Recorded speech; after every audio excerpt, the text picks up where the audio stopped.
সমুদ্রে বেশ কয়েকজন যাত্রী মিলে ঘুরতে বের হয়েছে।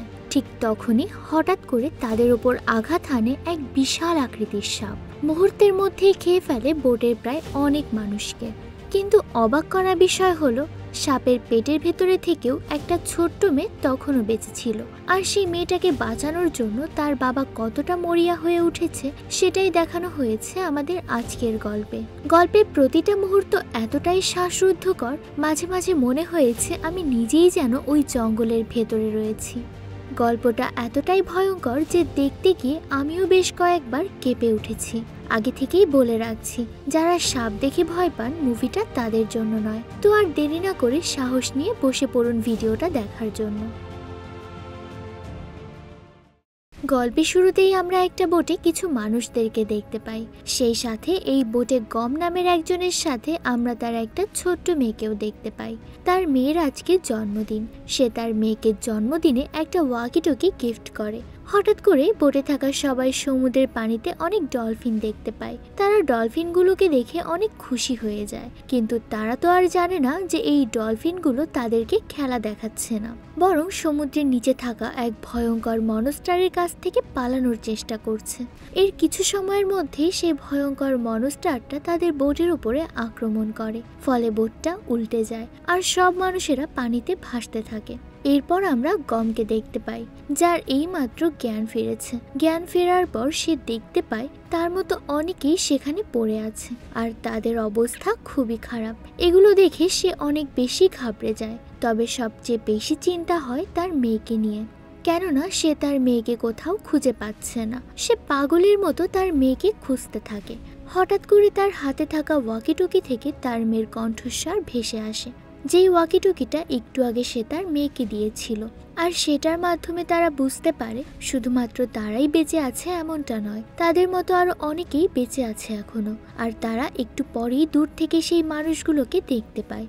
ওই মানুষগুলোর ভিড়ে গম তার মেয়েকেও দেখতে পায়। তার মেয়েকে দেখা মাত্রই সে যখন তার কাছে ছুটে যাওয়ার জন্য সামনে এগোয়, তখন তাদের সাথে থাকা একটা লোক তাকে বাধা দেয়। কারণ ওই লোকটা সেখানে যে জিনিসটা দেখতে পায় সেটা খুবই ভয়ঙ্কর একটা জিনিস। তারা দূর থেকে দেখতে পায় কিছু একটা তাদের পেছনে নড়াচড়া করছে। কিছুক্ষণের মধ্যেই তারা বুঝতে পারে যে জিনিসটা নড়াচড়া করছে সেটা খুবই বড় আর ভয়ঙ্কর একটা সাপ। এটা দেখে সেখানে থাকা লোকজন পালিয়ে যাওয়ার চেষ্টা করে, কিন্তু এই ভয়ঙ্কর সাপটা তাদেরকে পালাতে দেয় না। সে তাদেরকে এক একটা ছোবলে বিভিন্ন দিকে ছড়িয়ে ছিটিয়ে দেয়। এদিকে গম যে কোনো কিছুর বিনিময়ে সেই সাপের কাছ থেকে তার মেয়েকে বাঁচাতে চায়। তাই সে তার মেয়েকে বাঁচানোর জন্য সেদিকে এগিয়ে যায়, কিন্তু পেছন থেকে আরেকটা লোক এসে তাকে আবারও বাধা দেয়, কেননা এই লোকটা গমের জীবন বাঁচাতে চায়। আর ঠিক তখনই সেই বড় সাপটা গমের মেয়েটাকে খেয়ে ফেলে। এরপর সে সেখানে থাকা আরো মানুষকে খেয়ে জঙ্গলের দিকে চলে যায়। সেখানে বেঁচে থাকা মানুষগুলো খুব ভয় পেয়ে গেছে। তারা তাদের অনেক বেশি আপন আর প্রিয় মানুষদেরকে হারিয়ে ফেলেছে।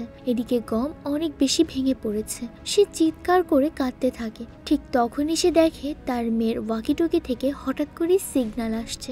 এটা দেখে সে তার মেয়ের কাছে যাওয়ার সিদ্ধান্ত নেয়। আসলে ওয়াকিটকির সিগন্যালের মানে হলো সেই সাপটা যাদেরকে খেয়ে ফেলেছে তারা এখনো সাপের পেটের ভেতরে বেঁচে আছে।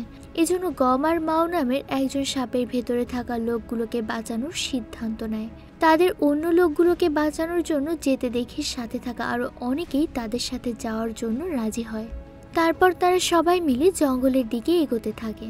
এদিকে আমরা দেখতে পাই সেই বড় সাপটা যে মানুষগুলোকে খেয়ে ফেলেছিল সে একটা গুহার ভেতরে এসে সেই মানুষগুলোকে মুখের ভেতর থেকে বের করে ফেলে।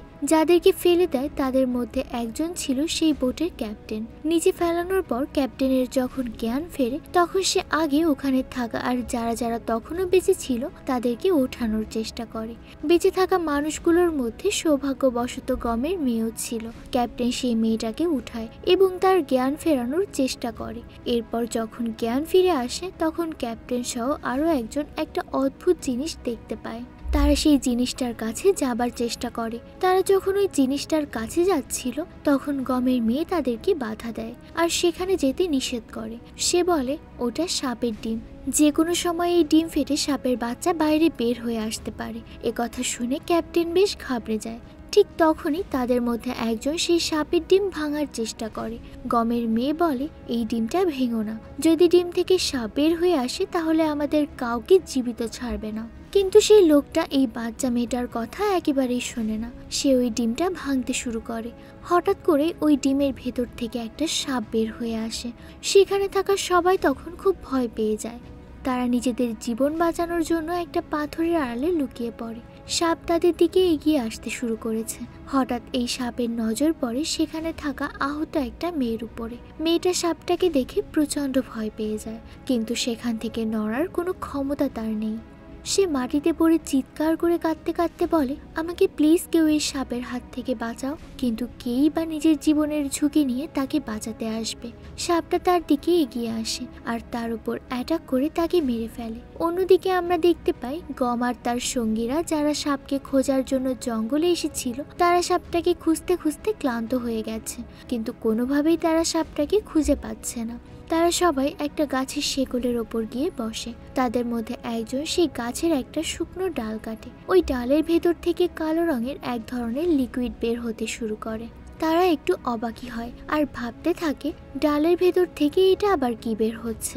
ঠিক তখনই তাদের মধ্যে একজন বয়স্ক মানুষ সিগারেট খাওয়ার জন্য যখনই আগুন ধরাতে যাবে, ঠিক তখনই হঠাৎ করে সেই কালো রঙের লিকুইডে আগুন ধরে যায়। তারা সেই আগুন নেভানোর অনেক চেষ্টা করে, কিন্তু সেই কালো লিকুইডের গন্ধটা কেমন যেন অদ্ভুত। ওই গন্ধে গমের কেমন একটা নেশা নেশা ফিল হতে থাকে। অদ্ভুত অদ্ভুত বিষয় তার মাথার ভেতর ঘটতে থাকে, যেন সে কেমন একটা ঘোরের মধ্যে আছে। তার চোখ বন্ধ হয়ে আসে। সে তার মেয়ের কণ্ঠ শুনতে পায়। সে নেশার ঘোরে দেখতে পায় সাপটা তার উপর অ্যাটাক করেছে, তাকে পেঁচিয়ে রেখেছে। ঠিক তখনই তার সঙ্গে থাকা একজন তার চোখে মুখে পানি দেয় আর বলে, কি হয়েছে তোমার, হুঁশে আসো। এর কিছুক্ষণ পর হঠাৎ করেই ওই গাছের শিকড়গুলো তাদের দিকে এগিয়ে আসতে শুরু করে আর ক্রমশই সেখানে থাকা সবাইকে শেকড় দিয়ে টানতে শুরু করে। গম শেকড়ের হাত থেকে তার সাথীদের বাঁচানোর চেষ্টা করে। সে সবাইকে বাঁচাতে পারলেও একজনকে কোনোভাবেই বাঁচাতে পারে না। অন্যদিকে আমরা দেখতে পাই সেই গুহার ভেতরে যেই লোকটা সাপের ডিমটা ভেঙেছিল, সেই লোকটা সাপের বাচ্চাটাকে মেরে ফেলতে সক্ষম হয়েছে। সেখানে থাকা অন্য একজন লোক তাকে গিয়ে বলে, যেভাবেই হোক আমাদেরকে এখান থেকে বের হতে হবে। সে পাগলের মতো করতে থাকে। সে বলে, আমার এই ঘড়িটা অনেক দামি একটা ঘড়ি, আমি এটা তোমাকে দিয়ে দেব, তবুও প্লিজ তুমি আমাকে এখান থেকে বাইরে বের হওয়ার সুযোগ করে দাও। যেই লোকটা সাপটাকে মারছিল সে মূলত একজন বিজনেসম্যান। সে লোকটাকে বলে, তুমি আমাকে টাকার গরম দেখিও না, আমার কাছে তোমার চেয়েও 1000 গুণ বেশি টাকা আছে। এখান থেকে একমাত্র আমি বের হতে পারবো, তোমরা জাহান্নামে যাও, সেটা আমার দেখার বিষয় নয়। তাদের দুজনের মধ্যে মারামারি শুরু হয়ে যায়। ক্যাপ্টেন তাদেরকে থামানোর চেষ্টা করে। এদিকে আমরা দেখতে পাই গম তার মেয়েকে খোঁজার জন্য সেই ওয়াকিটকিটার মাধ্যমে সিগন্যাল খোঁজার চেষ্টা করে, কিন্তু তখন সেখান থেকে সে আর কোনো সিগন্যাল পাচ্ছিল না।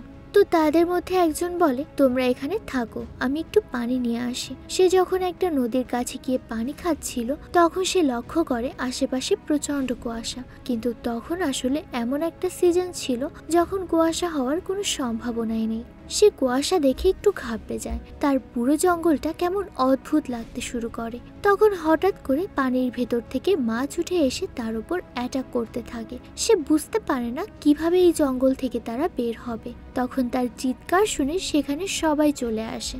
পানির ভেতর থেকে একের পর এক মানুষ খেকো মাছ উঠতে উঠতে তাদের উপর অ্যাটাক করে। তারা অনেক চেষ্টা করে মাছগুলোকে মারার, কিন্তু মাছগুলোর সংখ্যায় এত বেশি ছিল যে তারা কোনোভাবেই সবগুলো মাছকে মারতে পারছিল না। মারতে মারতে তারা হঠাৎই একটা জিনিস লক্ষ্য করে, আর সেটা হলো তারা দেখে যেখানে যেখানে কুয়াশা আছে মাছগুলো শুধু সেখানেই রয়েছে। এটা বুঝতে পেরে তারা কুয়াশার ভেতর থেকে বের হয়ে আসার চেষ্টা করে, আর শেষ পর্যন্ত তারা সেখান থেকে বের হয়ে আসতেও পারে। এদিকে যখনই তারা কুয়াশা থেকে বের হয়ে আসে তখন দেখা যায় মাছগুলো একা একাই পড়ে যেতে শুরু করে। এতগুলো মাছের সাথে লড়াই করে তারা খুব ক্লান্ত হয়ে পড়েছে।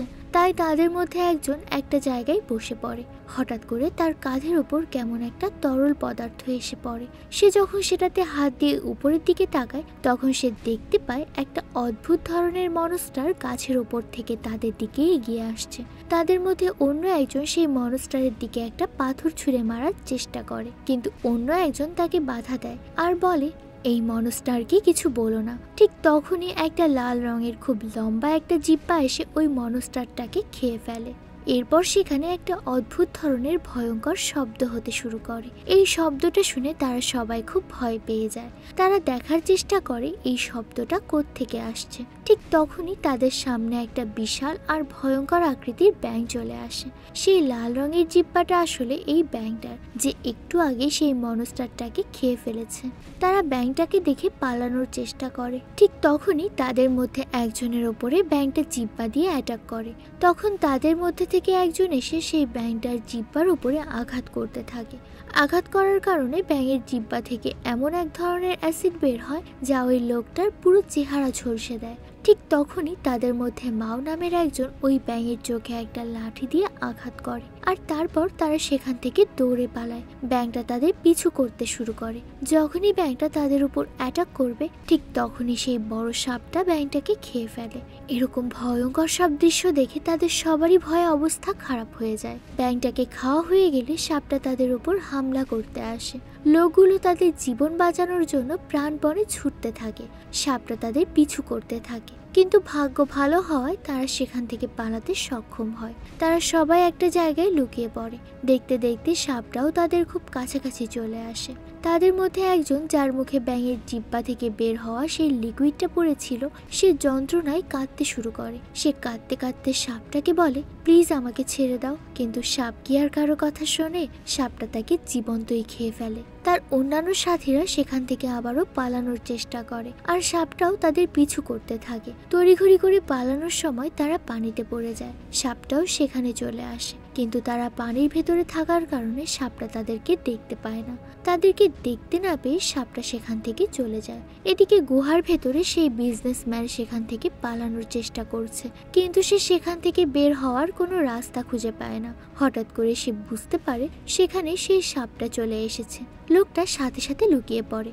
সাপটা সেখানে এসে যে লোকগুলোকে একটু আগে খেয়েছে তাদেরকে মুখ থেকে বের করে দেয়। এরপর সাপটা তার ডিমগুলোর দিকে এগিয়ে যায়। সামনেই সে তার মরা বাচ্চাকে পড়ে থাকতে দেখে রাগে গর্জন করে ওঠে, আর তারপর আবারও বাইরে বের হয়ে যায়। এসব দেখে সেই বিজনেসম্যান বলে, যেভাবেই হোক আমার এখান থেকে বের হতেই হবে। আমি এখানে আর এক মুহূর্তও থাকবো না। এই কথা বলে সে সত্যি সত্যি সেখানে সবাইকে রেখে সেখান থেকে বের হয়ে যায়। এরপর আমরা দেখতে পাই গম আর তার সাথীরা এমন একটা জায়গায় চলে এসেছে যেখানে তারা একটা ছোট্ট বাড়ির মতো দেখতে পায়। তারা এটা দেখে খুব অবাক হয় আর ভাবতে থাকে এই জঙ্গলে এটা কোত্থেকে এলো। তারা ওর ভেতরে গিয়ে দেখতে পায় সেটা আসলে একটা খুব পুরনো ল্যাবরেটরি। সেখানে তারা এক সোলজারের লাশ দেখতে পায়, যেটা এখন কঙ্কালে পরিণত হয়ে গেছে। তারা সেখানে বেশ কিছু ডকুমেন্টস দেখতে পায়। সেগুলো দেখে তারা বুঝতে পারে এখানে এক ধরনের এক্সপেরিমেন্ট করা হয়েছিল, আর সেই এক্সপেরিমেন্টের ফলে কেমিক্যাল রিয়াকশনের কারণে এইসব অদ্ভুত অদ্ভুত ক্রিয়েচারের জন্ম হয়েছে। তারা যখন এইসব নিয়ে কথা বলছিল তখন সেখানে হঠাৎ করে সেই বিজনেসম্যান দৌড়ে চলে আসে। তাকে দেখে সবাই খুব অবাক হয়ে যায় আর জিজ্ঞেস করে বাকি লোকগুলো কোথায়। কিন্তু লোকটা আসলে সবার কাছে মিথ্যা কথা বলে। সে বলে সবাই মারা গেছে, শুধুমাত্র আমি একাই বেঁচেছিলাম। এ কথা শুনে গম খুব কষ্ট পায়। সে বুঝতে পারে এর মানে আমার মেয়েটাও আর বেঁচে নেই। সে জোরে জোরে চিৎকার করে কাঁদতে থাকে। রাতটা তারা সেখানেই কাটিয়ে দেয়। রাতে মাও গমকে বলে, আমি বুঝতে পারছি তোমার কষ্ট, কারণ আমিও আমার পরিবারকে হারিয়ে ফেলেছি। কিন্তু মেয়েকে হারিয়ে অসহায় বাবা ওয়াকিটকিটা হাতে নিয়ে বসে আছে। সে এখনো আশা করছে তার মেয়ের কণ্ঠস্বর সে এটার মাধ্যমে আবারও শুনতে পারবে। পরের দিন হঠাৎ করেই তারা একটা হেলিকপ্টারের শব্দ শুনতে পায়। তারা সবাই খুশি হয়ে সেই হেলিকপ্টারের শব্দটা যেদিক থেকে আসছে সেদিকে এগোতে থাকে, কিন্তু গম এতে খুশি হয় না। ঠিক তখনই হঠাৎ করে সেই ওয়াকিটকিতে তার মেয়ের কণ্ঠস্বর ভেসে আসে। গম খুশিতে তার সাথীদের কাছে দৌড়ে যায়। তারপর সে সবাইকে বলে, আমি কেবলই আমার মেয়ের কণ্ঠস্বর শুনতে পেয়েছি। তখন সেই বিজনেসম্যান বলে, তুমি পাগল হয়ে গিয়েছো, তোমার মাথা নষ্ট হয়ে গিয়েছে। আমি আমার নিজের চোখে দেখেছি সবাই মারা গেছে। ঠিক তখন ওয়াকিটকিতে আবারও তার মেয়ের কণ্ঠস্বর শোনা যায়। তখন সবাই ওই বিজনেসম্যানের উপর রেগে যায় আর বলে, তুমি এতক্ষণ আমাদেরকে মিথ্যে কথা বলেছো, সে এখনো বেঁচে আছে। তারপর তারা সবাই ওই বিজনেসম্যানকে রেখেই গমের মেয়েটাকে বাঁচানোর জন্য চলে যায়। আর সেই বিজনেসম্যান হেলিকপ্টারের শব্দ অনুসরণ করে এগিয়ে যায়। সে হেলিকপ্টারকে ইশারা করে যে সে নিচে আছে। হেলিকপ্টারটাও তাকে দেখতে পায়। হেলিকপ্টার যখন নিচের দিকে নামতে যাবে ঠিক তখনই সেই বড় সাপটা এসে তাকে খেয়ে ফেলে। এই দৃশ্য দেখে বিজনেসম্যান ভয়ে জঙ্গলের ভেতর পালাতে শুরু করে। অন্যদিকে আমরা দেখতে পাই গম তার মেয়েকে খুঁজে চলেছে। হঠাৎ করে সে ওই গর্তটা দেখতে পায় যেখানে উকি দিয়ে সে তার মেয়ে এবং অন্য একটা মেয়েকে দেখতে পায়। আর তারপর সে তাদেরকে উপরে উঠানোর চেষ্টা করে। সে যখন তার মেয়েকে উপরের দিকে উঠিয়ে আনছিল তখন সেখানে সাপটা চলে আসে। তখন মাও সেই সাপটার কাছে গিয়ে তার চোখে ক্রমাগত আঘাত করতে থাকে। এদিকে গম তার মেয়েকে বাঁচিয়ে সেখান থেকে পালিয়ে যায়। তারা পালিয়ে একটা জায়গায় গিয়ে থামে, কিন্তু সাপটা সেখানেও চলে আসে। তখন সেটা আবারও সেই বাচ্চা মেয়েটাকে খেয়ে ফেলে। গম তার মেয়েটাকে বাঁচানোর অনেক চেষ্টা করে কিন্তু কোনোভাবেই বাঁচাতে পারে না। তাই তারা সবাই মিলে সাপটাকে সেই জায়গায় নিয়ে যায় যেখানে ব্ল্যাক লিকুইড বের হয়। ওই ব্ল্যাক লিকুইডের মাধ্যমে তারা সাপটার গায়ে আগুন ধরিয়ে দেয়। সেটা যখন মরে যায় তখন গম সাপটার পেটের ভেতর থেকে তার মেয়েটাকে বের করে আনে, কিন্তু তার মেয়েটার কোনো হুঁশ নেই। সবাই ভাবে হয়তো মেয়েটা মারা গেছে, কিন্তু গম অনেক চেষ্টা করে জ্ঞান ফেরানোর। অনেকক্ষণ ধরে এমন চেষ্টা করার পর সৌভাগ্যবশত তার মেয়েটার জ্ঞান ফিরে আসে। তাকে জীবিত অবস্থায় আবারও উদ্ধার করতে পেরে গম আর তার সঙ্গীরা খুব খুশি হয়ে যায়। শেষ পর্যন্ত তারা সেই ভয়ঙ্কর সাপটার কাছ থেকে রক্ষা পায়। আর এখানেই আমাদের এই গল্পটা শেষ হয়ে যায়।